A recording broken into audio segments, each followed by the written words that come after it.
Welcome you all in this lecture series program. Today we are going to talk about future simple tense.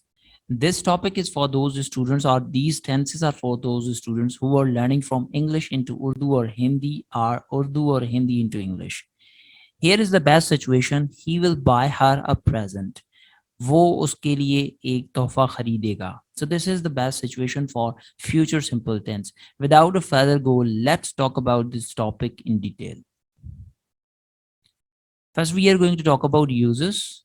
When we know or think about future actions, जब हम जो है सोचें या हम जानते हों कि फ्यूचर में कौन सा काम होने के लिए जा रहा है, that is the situation we use future simple tense. For example, she will play piano in the party. Now we know that she will play a piano in the party which is coming very soon. कि ये जो है piano बजाएगी एक party के अंदर, तो ये situation जो है बिकॉज शी नोज और she thinks about that for the future action, that is exactly the situation for future simple tense. इसके साथ here children will set the table tomorrow. बच्चे कल जो है वो टेबल सेट करेंगे. So this is exactly the situation they are thinking about that, are making a program for the future action that is all about future simple tense. Future simple tense is used for offers, invitations, and promises. For example, here is an offer. I'll peel the potatoes. Oh, thank you. Now, this is an offer to someone that I will peel the potatoes. So when we offer someone for the future, we use future simple tense. Invitation. Will you come to lunch? Yes, thank you. I would love to. Now, this is the invitation we use, and this is exactly we use in future simple tense. Promise. I will pay you back next week. कि मैं आपको next week में पैसे वापस कर दूंगा. So this is what the promise is to someone, and when we promise to someone for the future, we use future simple tense. Here is the translation, how we are translating from Urdu into English or English into Urdu. For example, sentence is Rehan party mein der se pahunchega. Now here are the parts we are going to translate. First subject, then object, and it is rule. At the end we are putting verb in Urdu sentence. But how we are going to translate? Rehan will arrive late in the party. First, we are going to translate noun, subject, then verb exactly from Urdu into English. Arrive, pahunchega, we are using will arrive because it is for the future. And here is an object, late in the party. Rehan will arrive late in the party. So this is exactly how we are making translation from Urdu into English or English into Urdu. Here is the structure, how we are making affirmative sentences in future simple tense. First, we are putting subject, helping verb, main verb, first form of the main verb, and then object. For example, I shall go to market tomorrow. He or she will run 5 kilometers in 2 hours. It will rain in Gujarat tomorrow. We shall attend the meeting next week. You will attend the meeting next week.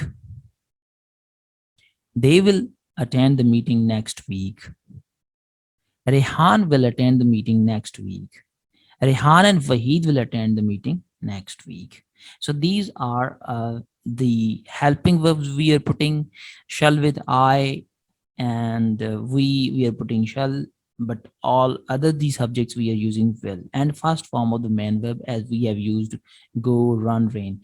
And you see there are time expressions. I already have talked about that in every tense there is the particular time expression we use. So time expressions here we are using tomorrow, soon, next week, year, in 5 minutes, in 2 hours, later, today, etc. Like into the sentences we already have used. Here is the structure of negative sentences. We are putting subject, then helping verb, then not, first form of the main verb, and then object. For example, I shall not go to market tomorrow. He or she will not run 5 kilometers in 2 hours. It will not rain in Gujarat tomorrow. We shall not attend the meeting next week. You will not attend the meeting next week. They will not attend the meeting next week. Rehan will not attend the meeting next week. Rehan and Wahid will not attend the meeting next week. So this is how we are putting the order into negative sentences. Here is the structure of interrogative sentences. We are putting helping verb at the very first, then subject, first form of the main verb, and object. Shall I go to market tomorrow? And at the very end of the sentence, we are putting interrogative mark. Will he or she run 5 kilometers in 2 hours? Will it rain in Gujarat tomorrow? Shall we attend the meeting next week? Will you attend the meeting next week? Will they attend the meeting next week? Will Rehan attend the meeting next week? Will Rehan and Wahid attend the meeting next week? So these are the sentences are orders we are putting into interrogative sentences. Here we are going to learn the structure of interrogative sentences.